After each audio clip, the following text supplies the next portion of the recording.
thank you very much for coming today. Again, I'm a pain management specialist. I started about 10 years ago, and when I talked to the other doctors, they didn't even know who is a pain management specialist.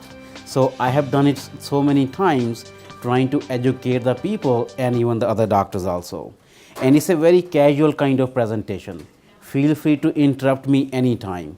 I got plenty of time to answer any questions you guys have. So I'm fellowship trained in pain management.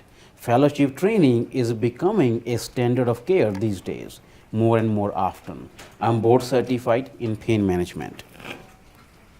So my practice scope is the most common patients I see is low back pain, neck pain, headaches, radiculopathy like sciatica, pain going down the leg or in the arms, arthritis in the neck and the lower back, neuropathy. I see a lot of patients who have had back surgeries done still have pain, phantom limb pain.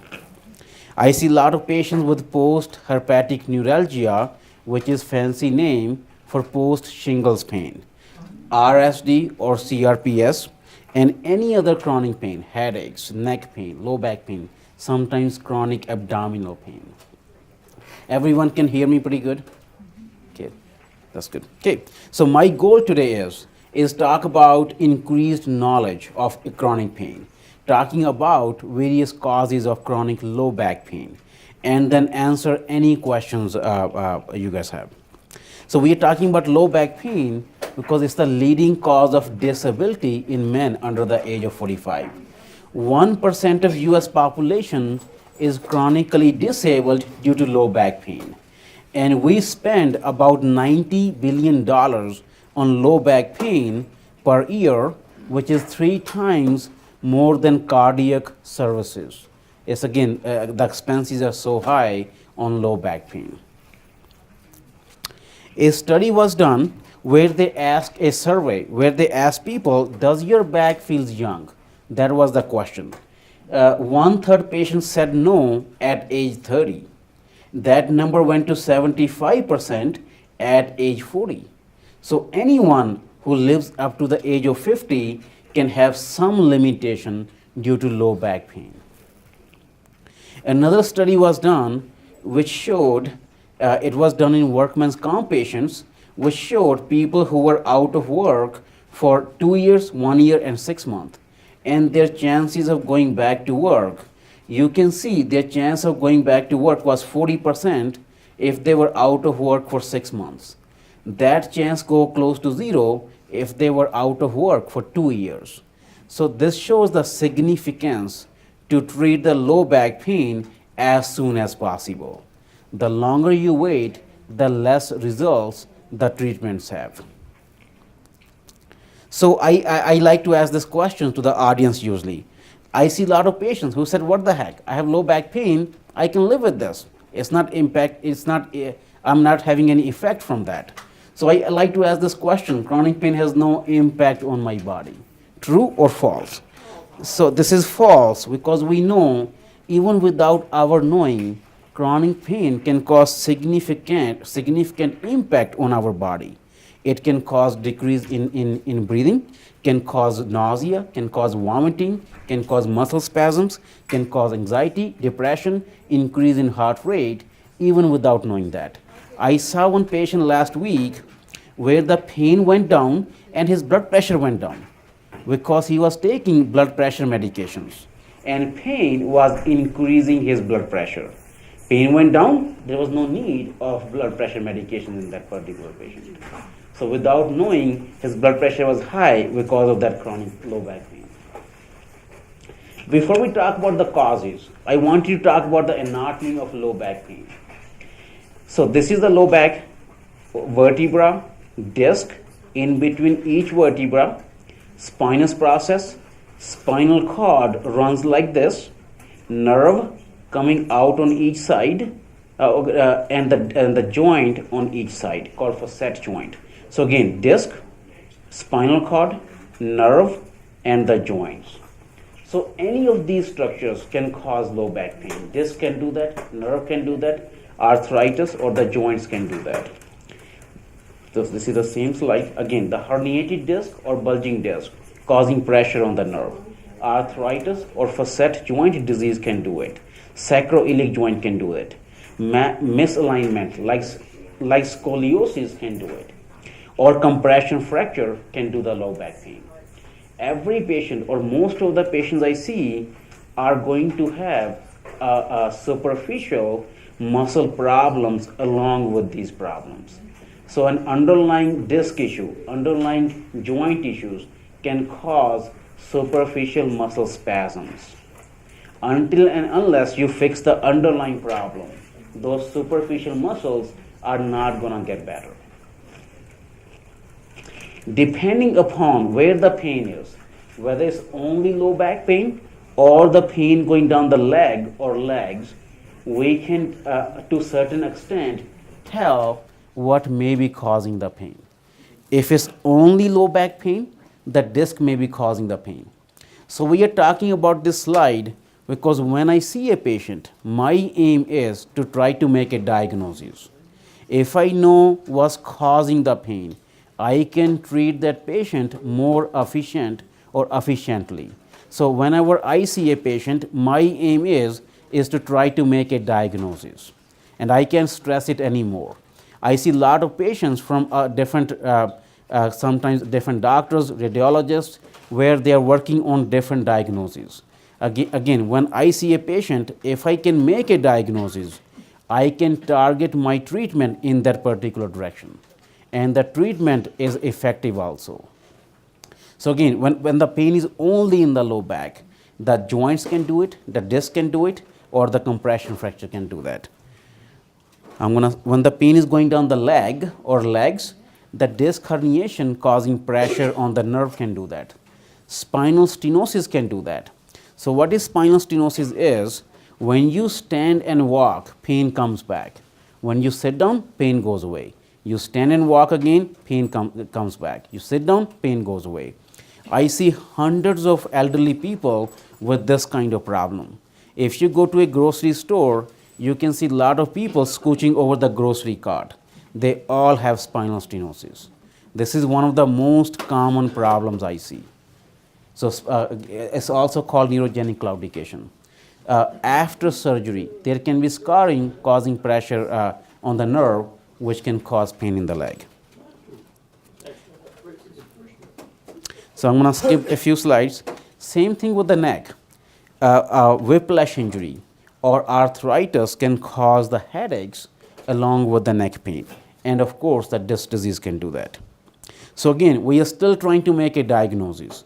Other things which can help to make a diagnosis is X-rays, MRI, CT scans, discography. So when I see a patient, my aim is to do a good examination with history and have a diagnostic imaging to make a diagnosis. Because once the diagnosis is made, like if it's the disc which is causing pain, joints causing pain, nerve causing pain, then we target our treatment in that particular direction. Sometimes I see a patient, I ask them, where does it hurt? They say my L3 hurts, because that's what my MRI shows. A number of studies has been done where they took, in this particular study, they took 67 asymptomatic people, no back pain, did MRI on all of them. Up to 93% of those patients showed a bulging disc without any symptoms. So a herniating or bulging disc in itself doesn't tell pain is coming from that area. A good examination is needed to match with that MRI to make a diagnosis. So same thing.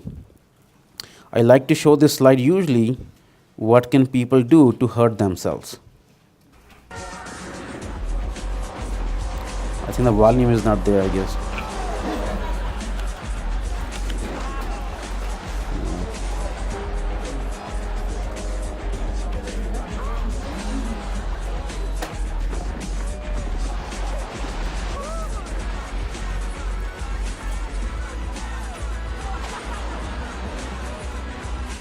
Here we go.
Again, my aim is whenever I see a patient is try to make a diagnosis because we can treat that patient efficiently if we know what the diagnosis is. You're gonna be kidding, your back still hurts. Okay, so I'm gonna skip these slides, but who's a pain management specialist? As I mentioned, it's a specialized training these days to treat patients who has chronic back pain or chronic pain. And we are worried about patients' ability to function and improving quality of life and also reducing pain, of course. And also, as I mentioned, fellowship training is becoming a standard in pain management these days. So my aim is try to avoid surgery and heavy medications and reduce the pain on the same token. Okay, so our management goals, same thing, make a diagnosis, try to reduce the pain, improve function and quality of life. There are some prevention steps which can be done while driving. Adjust seats so that the hips and knees are in level. Do not overreach for pedal. Proper body ergonomics. Stand with good posture. Lift heavy objects by bending at knees. And use firm mattress. So regular exercise, of course, and proper posturing while sitting also. That helps too. I have a question. A lot of the, you said to have a firm mattress, and a lot of the mattresses now have that foam, what do they call that foam? It's called memory foam. Memory foam. So how's the memory foam compared to just a plain firm mattress? Okay, so the question is, I mentioned using a firm mattress. Lot of mattresses are having memory foam. Which one is better, firm mattress or memory foam? Research, again, my understanding is using a firm mattress is better than using a memory foam mattress. Even though a lot of mattresses are having a small portion of memory foam inside every mattress, but try to go for as firm as possible. Okay, so again, if someone has low back pain, we can start with simple things first. Over the counter medications, medications, physical therapy, manipulation, TENS unit, muscle relaxants. If that is not working, comes the role for more aggressive approach like epidural injections or facet joint injections. That's what I do the most. If that's not working, comes the role for surgical options or narcotic medications for long term. So how often do you give injections? Okay, let's talk about that. So that's coming up. Okay, so next is injection therapy. As I mentioned, that's what I do the most. The very commonly done injection is epidural steroid injection. I'm pretty sure everyone must have heard about that injection. The indications is mostly used in spinal stenosis. If you remember, we talk about spinal stenosis is the pain when you stand and walk, pain comes back. When you sit down, pain goes away. So that's one of the indications for this kind of injection. Other indication is sciatica, where there's a disc herniation causing pressure on the nerve. Another indication can be degeneration of the disc and spinal stenosis. So before we go to any other kind of injection, epidural is a very commonly used word.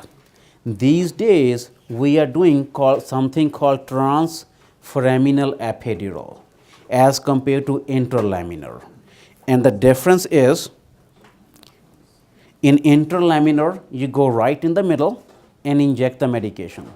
You cannot control if the medication is going left, right, up, down. Lot of the newer doctors are doing something called transforaminal epidural. Research has shown transforaminal is more effective, and you cannot do transforaminal without a fluoroscope or X-ray machine. In transforaminal, you can go left, right, and you can go around that particular nerve which is causing the pain. When you hear the word epidural, look into if it's interlaminar or transforaminal. Again, transforaminal research has shown is more effective than interlaminar. Is there any side effects from those injections? Let's talk about that also. Okay. So as I mentioned, first of all, it cannot be done without an X-ray machine. Neo doctors are doing transforaminal, can be done in neck, thoracic, and lumbar. A lot of patients ask me if they're addicting. They're not addicting, and they last between 3 to 6 months. So you need to repeat it every 3 to 6 months, but our body tend to do the healing of that herniating disc. So if the injection can give that time frame, there is a chance our body will do the healing of that area, if that makes sense. So again, our body tend to do the healing of that area. They're not addicting. If you do it under X-ray machine or a fluoroscope, the risk is very, very low. Some patients ask me about the overdose of cortisone or steroids. If you are doing up to 4 to 5 injections in 1 year, and each time 1 cc of cortisone is injected, there has been no side effects of cortisone also. If you have like 10 injections in a year, yes, you're going to have the overdose of medication. Insurance companies are not paying, to my knowledge, more than 6 injections of these in 1 year. 3. So again, they pay 3 in 6 months. So again, I'm going to say it again, they pay 6 in 1 year, and I'm positive about that. Okay. I've had that done, and all it did was make it hurt worse. And I had it under with fluoroscopy. Okay, so the question is, someone had this injection done and it made it hurt worse. So that comes back to the same question of making the diagnosis. Whether it's really the disc herniation causing pressure on the nerve, or if it's the facet joints, or if it's only muscle. So if there is a right diagnosis, it should not hurt more after the injection. Yes, it can cause soreness of the muscles, but it should not hurt more. If it is hurting more, we need to relook into the diagnosis, if we are at the right diagnosis. I'm going to give you an example here also. There has been a few patients where the MRI shows L3 nerve root problem, and they had the L3 injection done, even though when you examine them, they have L5 nerve root problem. So whenever I see a patient, I tell them, I'm not treating MRI, I'm treating you guys, your problem is at L5. If MRI is showing L3, I shouldn't go after L3. I need to go after your symptoms rather than treating the MRI. So we need to relook into the diagnosis again. You have a question?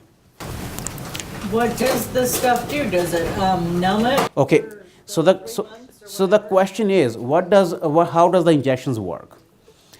You need inflammation or swelling to have pain. Whenever there is a disc herniation causing pressure on the nerve, it's not going to cause pain until and unless there is a swelling or inflammation. So research has shown these injections tend to reduce that swelling or inflammation in that area. There has been a couple studies which has shown that whenever there is a herniating disc or herniated disc, it releases some chemicals. And there has been a hypothesis that these injections or the medication can neutralize those chemicals. And I tell my patients that it can give a platform to your body so that your body can do the healing process. So injections are not going to do the healing, it's our body who is going to do the healing. So it can give a platform to your body so that it can heal. Also, physical therapy or activity has shown to have that healing process faster or better. If your pain goes down, you can do physical therapy better. Lot of my patients, if they are in pain, they said, I can't do physical therapy because I'm in pain. So aim of reducing that pain is so that they can go to physical therapy, they can go to chiropractor, they can walk, so that the healing can happen. If there is enough pain that you're not getting out of your bed or out of your home, things are gonna keep on getting downhill. Aim is, again, to make you physically better so that you can be outdoor, improving your quality of life. I have a patient who tells me that I want to play golf, and whenever I have that twisting motion, it hurts. So he comes every 3 months, get the injection done so that pain goes down and he can play golf. For him, playing golf is improving quality of life. Yes. So if you have an injection and the pain is, for instance, my husband has bone on bone, and they've injected it about two or three times. So what's the course of action here? We're talking about knee replacement, or are we going to keep doing injections, or?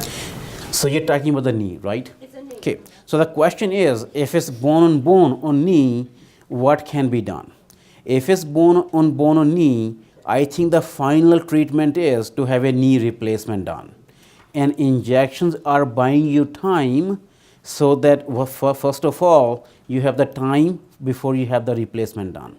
And usually injections, again, you're buying time to have that done. That's the most common scenario. With the knee, with the back, it's a whole lot different story. And I want to talk about that also, because if it's joints in the back which is causing the pain, we can do something to deaden the nerve, which can help for about 18 months. So let's spend 2 minutes on that before we take any more questions. So again, the kind of injections which are done, the very commonly done is called epidural steroid injection. The second most common injection which is done is called facet joint injections. If you remember, these are the joints, one on each side. And I see some patients who can get arthritis, can get whiplash injury in the neck, and research has shown that that can cause micro trauma to the facet joints. Patients start to have headaches along with the neck pain. So the injection which can be done in the facet joints, if pain goes away, there is something else which can be done called radio frequency ablation, fancy name, where you go in and deaden or burn the sensory innervation to that joint, which means the nerve which carries the pain to that joint can be deadened. Our body regenerate or regrow the nerve. Takes 9 months to 18 months to do that. So that gives you pain free for 9 months to 18 months, let's say 1 year, so that you can do physical therapy and mobilization of those joints so that pain may not come back. But if pain comes back, then you can have this procedure done again after 1 year, called radio frequency ablation. So again, arthritis in the back, in the joints, can be helped longer period of time with this procedure as compared to knee pain or knee joint pain. Okay, so I'm fused already, but Okay. having new symptoms from the same area where I'm fused, Okay. so, and I've had everything but ablation done, is that something that would be feasible for that? okay, so the question is, if you have symptoms after a spinal fusion, the problem with the fusions are, research has shown you're going to have whenever something is fused, the joints above and below has to move more to compensate for that fusion. I see a lot of patients, they start to have problems above and below the fusion. And sometimes scarring or fibrous tissue at the level of fusion can cause pain also. So to answer this question, you need to find out what's causing the pain. If it's the joints above and below the fusion, or if it's the scarring at the level of the fusion. They're saying it's the same. I'm L4 to S1 fused, and the symptoms are there. I am having breakdown in 3-4 and 1-2, or 2-3. Okay. So that is happening. So if it's again the same question, if the problem is coming from the facet joints above the fusion, yes, a facet joint injection can be done. If it's a different problem, a disc issue or spondylolithiasis, where there's a movement of the vertebra, that's a whole lot different kind of treatment. We will talk about spinal cord stimulator also. In some patients, after the fusion, there can be scarring tissue or fibrous tissue on the nerve, and there is a different kind of treatment for that problem. So I can go through that also. Okay. So a research was done coming back to the epidural injections, where 57 patients were sent to spine surgeons to have the surgery done. I'm going to step back actually. Whenever I see a patient, my aim is try to avoid surgery as much as long as possible. That's what I'm trying to achieve. A number of studies has shown that doing these injections, patients can avoid surgery for a long period of time. So this is one of the surgeries which was published in 2000. This was done by spine surgeons. So a family doctors send the patients to have surgery done to spine surgeons. Rather than doing the surgery, they randomized control these patients. Half of those patients got an injection and the other half got a sham injection. So 71% of patients who had injection done decided not to have surgery, and they followed those patients up to 5 years. Again, 71% of those patients decided not to have surgery done after having the epidural injections. And as I mentioned, number of studies has shown that. That's one of the other studies. Yes. What about a type of steroid? I have osteoarthritis in my shoulder, and they did an injection, and it didn't work, and so they put me on a steroid regimen. It was like a week long, like 6 pills, and then 5, and then 4. So the question is, what's better, having an injection done or taking the steroids by mouth?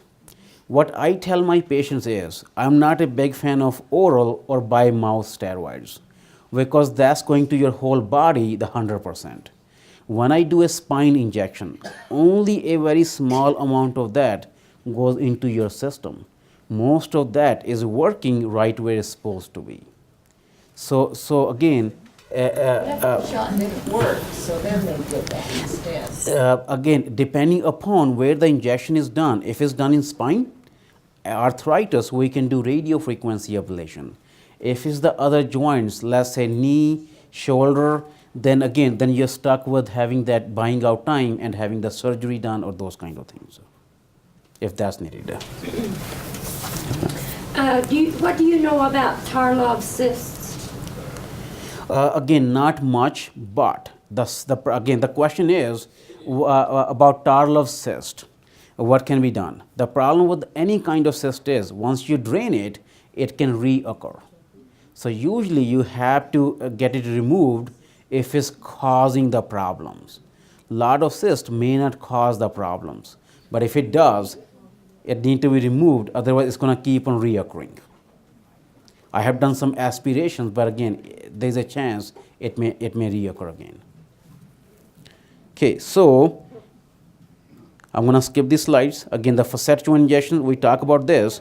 The only way to find out if you have facet joint pain is to do an injection in the facet joints, and pain goes away, tells us yes, pain is coming from the facet joints. There is no other test to find out exactly if pain is coming from the facet joints. Now skip this slide. And I have done a lumbar sympathetic injection also, which is done in post-herpetic neuralgia, which means post-shingles pain. I see a lot of patients who have this pain, and they tell me it's such a terrible pain that nothing works. In those patients, the sympathetic injection sometimes has shown results also. It's called stealth ganglion injection in the neck. I have done that in phantom limb pain or vascular insufficiency also. Are you gonna whine or are you gonna let me fix your back? So lastly, I want to talk about spinal cord stimulator. It's mostly used in people who have had surgery done, have injections done, nothing is working. And I know a lot of patients have tried that. They have fusion done, it's not working at the same level. They have injections done, that's not working. So if pain is coming from the nerve at the same level the surgery has had or had been, then a spinal cord stimulator may be able to help. It's an aggressive approach, usually done in the end when everything else fails. So the good thing about this is you can test drive it. There are leads which are implanted in the epidural space like an injection. You go home for 5 days and test drive it. If you like or helping you with the pain, then a surgeon has to implant this underneath your skin. So again, it's a more aggressive approach than a simple thing. If it doesn't work for you, it's not for you. I've had one of those, but I had to have it removed. Is there anything beyond that? Okay, so the question is, let's say this is not working also. What else can be done? So depending upon the location of the pain, the other options can be medications by mouth or something else called morphine pump. That's like the last resort you can go kind of thing. So again, morphine pump is the next step, or medications by mouth. So ablation afterwards would work? Usually, again, the question is, will the ablation work? You should have done that before you get to this step. This is a last resort kind of thing. You should try the simple injections first before you get to this. If an ablation is working or a epidural is working, you're not supposed to go to this. It's an expensive option. I've had two and they've both been removed. All right, so again, it's an expensive That's why I'm option. wondering about the ablation, because that's the whole. Right, so again, that should have tried first. And if this is not working, comes the role for pump or oral medications. Yeah, oral medications aren't doing any good. And as you mentioned, then pump may be one of the options, depending upon where the pain is. Okay, so in summary, transforaminal epidural for set joint injections. If this works, comes the role for radiofrequency ablation, joint injections like HIP or SI, many spinal cord stimulator. If everything fails, especially in post-surgical patients. Mr. Osborne, may be excused, my brain is full. Thank you very much for coming today. Thank you. And I get plenty of time. If someone has any other questions, I'm here. Thank you.